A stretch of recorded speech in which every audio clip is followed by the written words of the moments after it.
We have a repeat customer.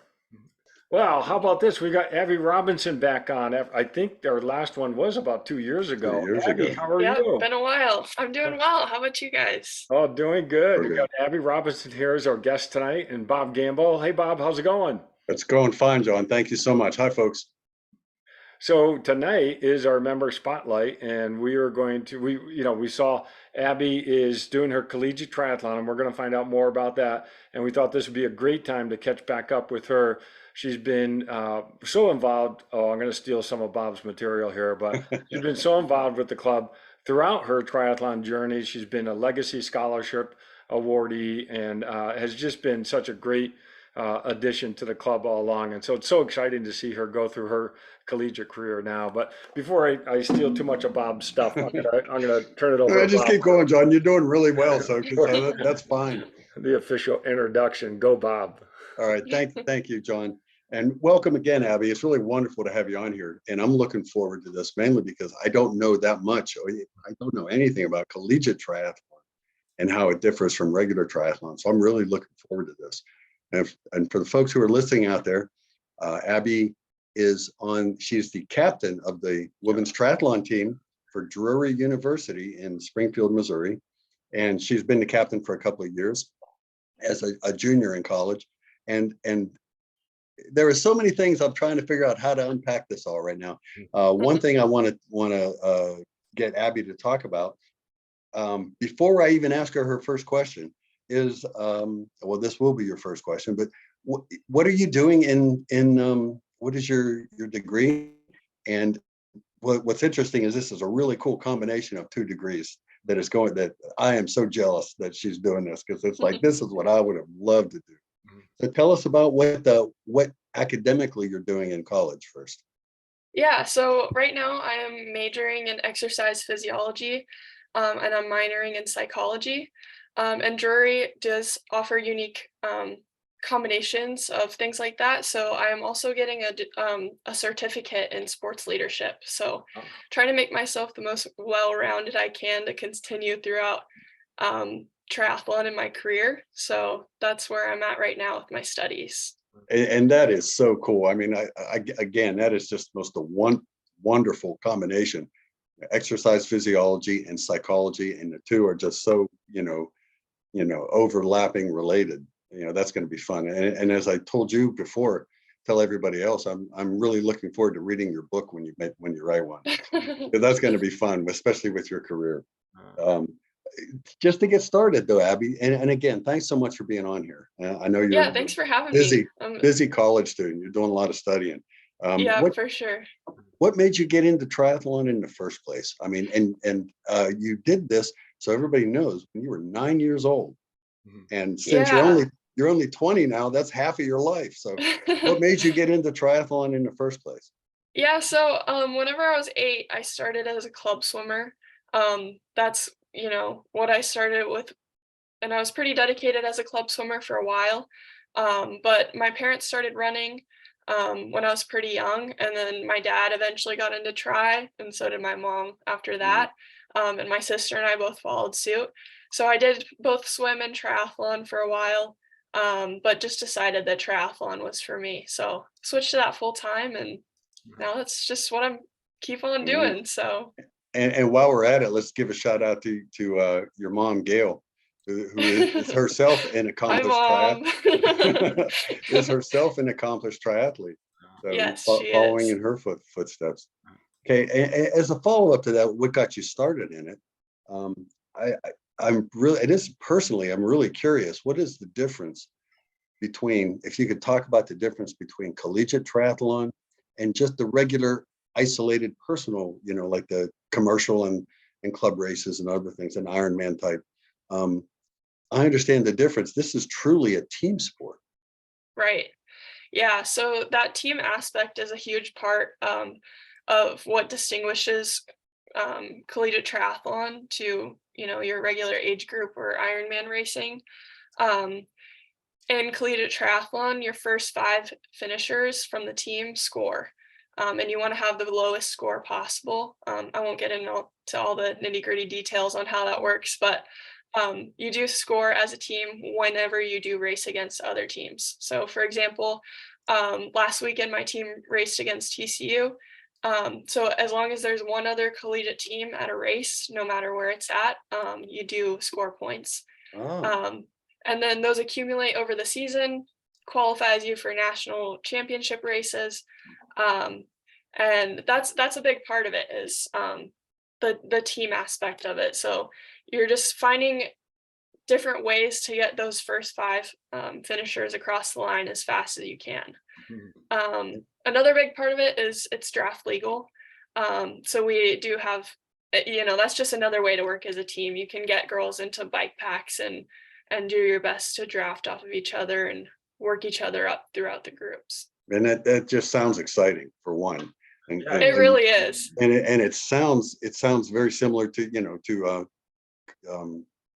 cycling, to professional cycling, where you have, and that you made me curious, how many people can you have on a team? Is there a limit? There's no limit to how many people can, be on a team, a collegiate team, but for larger races like nationals, Mhm. you can only race 7. Okay. Hmm. And still, it's the top 5. So you Yep. can actually have some, very strong workhorse riders being domestiques to propel the rest of the team, right? Yes, So tell yeah. us So about the strategy you use.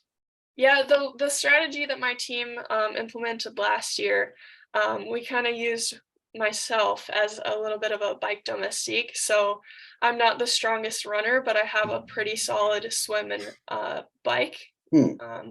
And we have girls on our team who are really fast cyclists and runners, but just not the best swimmers. So my role last year at nationals was to get out of the water, start my bike, and then wait up for one of the girls who is an incredible runner.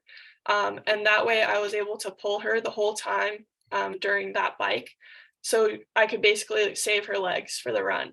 So That then is so selfless of you. It's like thank you. triathlon is an individual support, and here you are propelling someone else to the front. That's so Yeah, cool. it's a really cool way to kind of, implement that team aspect of collegiate racing, because as much as, I want to just go all out and have my own race, I know that my team is more important in that moment. And it was really fun to try to mix it up a little bit and, you know, do something like that, because it's just not something that you do most of your time in triathlon besides in team racing. I love this, and this is so interesting because it is a different approach to racing versus just going and signing up and racing the clock, if you will. Right. So tell us a little bit more about what the races are like.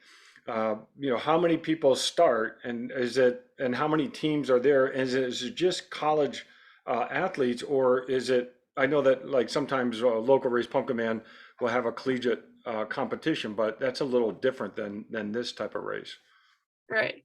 Yeah, so um it depends on the race, like you said. Last weekend we were just at a local Arkansas race, and it was just our team and TCU that showed up Mm, for the collegiate section. But this weekend we're racing just against other collegiate teams, Hmm. and in the regional and national championships, it's only collegiate teams racing. mm, So early in the season, it'll be a mix of both. But once those larger races come up, it's only collegiate triathletes racing each other. There's usually, I want to say, around 70 to 80 girls starting oh wow. in one race. Yeah. So it's pretty intense. It's very fast paced. Everyone's fighting for that first buoy Yeah. in the swim. You're just trying to get on people's feet, um, and doing your best to make the bike pack that you need to be in to have a successful run. Oh. I have a question on the format of this. When you do your best to pull someone else, are you required to finish the run, finish the whole Technically, triathlon? no. Yeah. If my situation last semester, Mm. if you have 5 girls who are faster runners than, if it was me after I gassed my legs on the bike and didn't have a great run at the end. You can just have those 5 girls finish, and the last 2 of the top 7 who don't finish, it doesn't count towards your It score or doesn't hurt. anything like It that. doesn't Yeah. hurt you. Mhm. Wow. This is a lot of So strategy. this is incredibly exciting. So you're such a good swimmer. That makes sense that you get out and then you get this bike group going. What's it like being in a draft legal race like that? How much fun is it, or how much nervousness is there in doing that?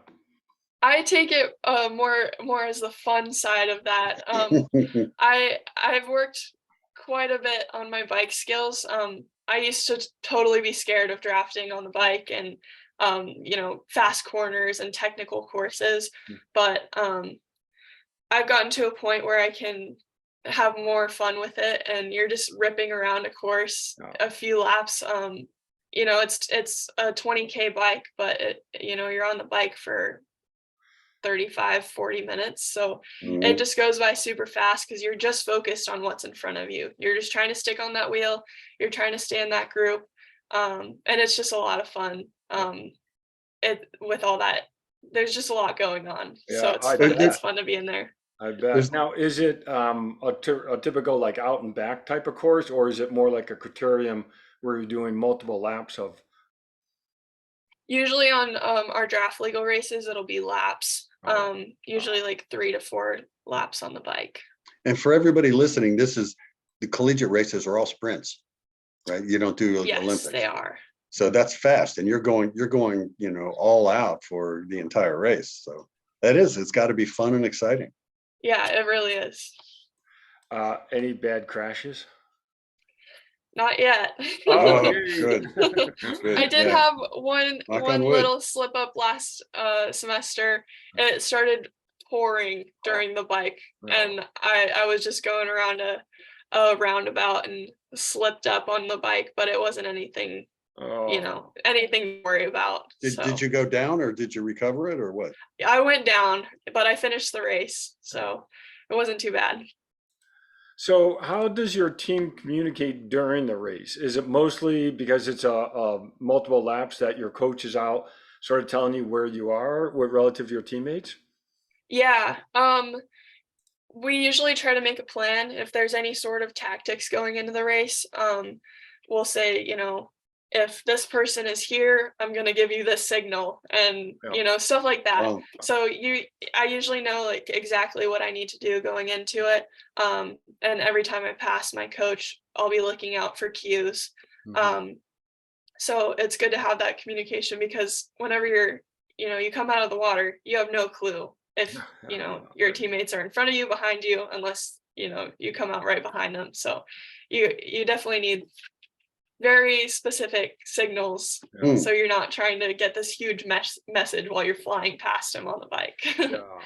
And then talking about the bike, there are no aero bars then. This is all regular road bikes. No. Yeah, in the past they have allowed aero bars that don't extend the hoods of your bike, of your Okay. handlebars, and that are bonded together. But I believe last year was the first year where they decided to completely disallow that, so the no Yes. aero bars are Mm. allowed anymore. Yeah, that can't be safe in a group that big, Yeah, being an yeah. aero. I'm sorry to say this, but we're going to recruit you for some um, clinics, because I bet you do, for one thing, blazing fast transitions, because it's a short race and you got to come out of the water and get on the bike. Like I said, you're probably you could teach a master class in transitions, for one, and then for two, your bike handling skills are probably superior to the average triathlete. You got to go around corners. You have to be able to corner without going down, and keep pedaling and all that stuff. So tell me about your bike skills. Thanks. Yeah. Those are two things that have just, with time and lots of practice, I've gotten pretty good at them. Bike skills are obviously crucial in draft legal racing. You're constantly as close as you can behind someone else's bike Not and making overlapping. tight turns. Yeah. The race that we're doing on Sunday has 4 180 turns per lap, and there's 4 Wow. laps. So I'm just, we're just working on stuff like that constantly because it's so easy to make or break your race with just little details like that. And then it's the same for transitions. You can come out in a great position on the swim, and if your transition is 10 seconds slower than the girls that you come around with, you're not going to be biking with them. That's right. So little Wow. details like that are just super important in draft legal racing. Well, I just thought of another clinic that you could give us, thinking, transitions, bike handling skills, and actually doing the 180s in a course there's a skill there. And when you're There looking at is. something like the Ironman 70.3 Arizona had 75 U-turns in it. Wow. There were 3 laps with 15 U-turns per. There were 75 turns. No, that's right. There were 75 turns, but I think John, 8 of them were U-turns. There were a lot of U-turns. I'm not sure. Yeah. That's So crazy. That's a yes, lot. and you can make up a boatload of time. So there's Oh, for another one sure. for you. Happy to help. Well, let's hear more about your team. Like how many members are on your team? Tell us about what the practices are like. Do you folks practice together? Give us a sense of what it's like to be a collegiate. This is your second year now, right? This is my 3rd year. Your 3rd year. Oh my goodness. Yeah. Second year as a captain. Second Yeah. year as a captain. Okay, good deal. Yes. Yeah. Yeah. So right now we have 14 girls on our team. There are a couple that also do cross country as well. So got really well-rounded athletes on this team. Everyone's super tight. We all get along really well, and it's awesome to have a team to train with every day. Our practices, we practice 6 days a week. The 7th day, we have an optional easy swim just for recovery. And usually we'll have 2 to 3 practices a day, starting early in the morning, either 6 or 6:30.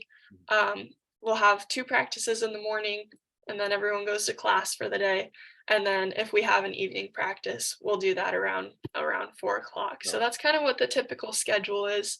On the weekends, we get our long rides and runs in. So those are nice to kind of just, sit in the saddle for a while and talk with everyone. So I really enjoy, training with the team because we're together a lot with how much training we do. So it's cool to, have people from all over the country, all over the world. And, it's a great team to be on, a great Yes, environment. what a great experience too, as Yeah. young as you are, to work on a team and to to get to be such good friends. Of course, you're so hard to get along with. I don't know how anybody else could do that. But So, go ahead, sorry, John. Go ahead. when is your season? Is it spring season or fall season? And then typically, how many races do you do in a season? Our main season is in the fall, so that's when our championship season takes place. In the fall, we do a minimum of 4 races. The last 2 of those will be our regional race, which we host here in Missouri, as well as the national championship in November. So November is when our season ends. We race nationals, go on a little bit of a break and have winter break. Lets everyone reset and kind of get ready for the spring again. And then during the spring, we have a non-championship season. We'll usually do 2 races during the spring. There's still draft legal collegiate races, but they don't really count towards anything. Just teams getting out there and staying consistent with racing. Bragging rights. Basically. Yeah. There's one other question I had about your training and your coach. Do you do anything like academically with relation to triathlon? I mean, do you learn nutrition? Do you learn any kind of exercise? Well, I know your degree's going to be in exercise physiology, but is that part of your team training as well? My own exercise physiology courses don't really have anything that ties in with the team right now. But our coach does have occasional teaching sessions where, he has a PowerPoint and he lectures on specific things. So he's lectured on nutrition, recovery, specific things about the spinal engine and run form. Lots of things that, you learn as an athlete that are important, but that we all just get more detail on. And he just emphasizes how important specific things like that are. You've introduced me to a new term. I've never heard spinal engine. Yeah, it's very cool to learn about. It has a big impact on all three sports. So that's one of the things that he preaches a lot. I'm going to Google that. Yeah, for sure. So for your team competitions, it's so strategic. I'm wondering who does the scouting of the other teams? Like who is trying to figure out what the other team's strengths are?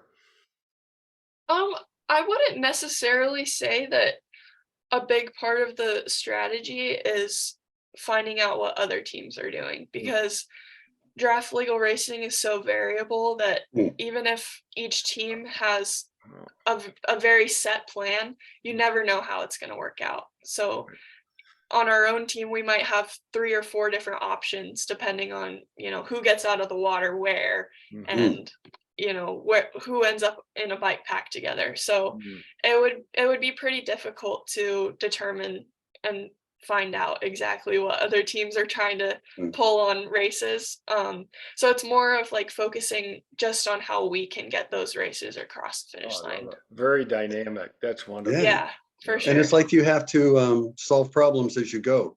If Sylvia, who is usually your team domestique with you, she's did something in the water and now she's out of it, so we have to readjust. Right, yeah. A lot of thinking on the go. You kind of just have to go with whatever happens, because if something goes wrong like that, you can't worry about it in the moment, or else that's just another problem on top of everything Right, else. and then you're behind. You fall behind. Yep. Everybody else keeps moving. Right. This is so cool. I had no idea. So now I'm curious, do you still sign up for triathlons that you do on your own outside of your team? I usually try to do a race during the summer. Okay. So I did Sand Hollow the last 2 years over the summer. But the summer is kind of the only time where I would have time to race for just myself. And I try to take a little bit of time off from racing, since we do have racing in both semesters of the school year. So just a little maintenance work over the summer, and that's about it. Talking about your time off, is triathlon in the college is it fun, or is it like a task? You know what I'm I asking? love it. I think it's a fun part of my schedule, because although it, between triathlon and classes and work, it's, my days are pretty full, but I think that I'm kind of working towards something that's bigger than myself, trying to improve a team, do the best I can for everyone else. So I think it's a good place to, you show up to practice, whether you're in a good mood, a bad mood, whatever, everyone's there, and you can just get a good workout in. So I think it's more fun than, like a task for me. But that's such a good combination. I mean, you're having fun and developing another team, which is rewarding in its own. And so yeah, there's a lot of good is the lessons best way to put it, for sure. Okay, very good. But I liked what Bob was saying, how you've got such a nice blend between your interest in triathlon and your academic interest. So I'm curious, in your degree for ex-phys or exercise science, what has been your favorite course so far? I'm actually taking exercise physiology, the main course right now, and I'm loving it, because I was taking lots of general biology and chemistry before this semester, but now everything's really tying into everything together. that I love, and it's perfect. I love it. Good deal. Oh, that's great. I'm so jealous. So you're doing a lot on oxygen consumption and heart rate and energy pathways and things like that. Yep, you just described everything we're talking about right now. Oh, I love it. I love it. Yeah. Dreaming about the Krebs cycle. Oh yeah, just had an exam wrote all that out for it. It was perfect. Well, I'll tell you, you really have an advantage being a triathlete and learning exercise science and exercise physiology because you can apply it and you know the importance of monitoring heart rate or, needing to know things like VO2 and fuels and all that. So it's a nice way to sort of apply what you've been doing in triathlon and now you're getting that academically. Yeah, it definitely adds another layer to everything because you can either show up to class and not think about the way that Yeah. everything you're learning applies to it, or you could show up to practice and not think about, all the mechanics that go into Yeah. it. So Yeah. combining the two of those is, I love it. It's super interesting to me, Yeah. and it's really cool to be able to have both parts of that. Oh, that's Talk about a great. match made in heaven. I mean, it's, I It really, really it is. really is. Yeah, I love So it. what does 2024 look like? I will be graduating in 2024. Wow. So I'll have one last season in the fall next year. And then in December, I'll be graduating from Mm, Drury. wow. And if I may, um, go a little bit beyond 24, do you think you're going to stick with triathlon after college? That's the plan. I don't think I'll do anything too above and beyond, but I love the sport so much that I can't see myself stopping it in Oh, anytime soon. So I might experiment with some longer distances and see if I like doing that or just want to stick with shorter distances. And I also am planning to stick with triathlon in my career path. So it's sticking around for sure. How so? You sound like you have something in mind I do. on your career path. Tell me about it. Yeah, I basically want to stick right where I'm at with my career. My plan is to go into NCAA triathlon coaching. oh, Uh, love it. you're going to be good. Well, and that makes a lot of sense with your other degree that you're pursuing, your sport management and lead. Is it sport leadership and management program? It's a sports leadership program. Yeah, Yeah. that's a really great blend of both the science and your athletic experience, and now also going into that leadership part in terms of coaching and what have you. So that's great. And female triathlon, collegiate wise, is still on the upswing. So that's great. Mm. Yeah, it's still very new. So I'm hoping that my experience being a collegiate triathlete and all my schooling will hopefully make me a pretty well-rounded coach Oh, in the Yeah, and future. you're on the crest of a wave here, so it's like you can actually take this a long way. It's like Yeah, yeah, you're getting in the ground floor. So I'm excited for you. thank you. Thank you. I'm looking forward to it. Abby, this is fantastic. I am so glad we've got you back on. Let's also do a plug for the fundraiser that you're doing right now. So tell us about that. Yeah, so right now, Drury is running a campaign called the Champions Challenge. I'm sure everyone saw all my posts. Just trying to raise some money for the triathlon team. They do this yearly, and it gives people an opportunity to support individual teams at Drury instead of just funneling money into Drury athletics or just the university. This is the one chance per year where money that's donated goes directly to the team. No. So it's a great opportunity for our team to have some growth. We've been able to put that money into really great places in the past. So yeah, that's what's going on right now for that. That's Yeah, that's wonderful. And wonderful. because we know triathlon's not an inexpensive sport. I mean, there are expenses. And I imagine a barrier for a lot of collegiate athletes is still getting a bike and Right. getting some of the equipment that they need. So hopefully that fundraiser helps with that or alleviates at least the entry fees and some of the travel. Yeah, travel is a big part of it.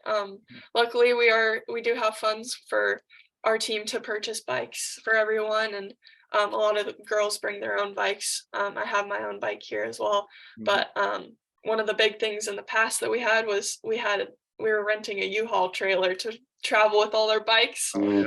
yeah. With the Champions Challenge last year, we were able to purchase a new bike trailer. Oh, So now we have wall mounts, and it's Oh, how a cool. lot nicer. So it just adds on some some nicer amenities to the team. So it's great to have money go right to the team for stuff like that. Well, it's no surprise that you've been really a big part of building that team, and the success that they're having, and I'm sure it's due to your leadership and what you bring to the team. So that is Thank so you. neat to see this really take off.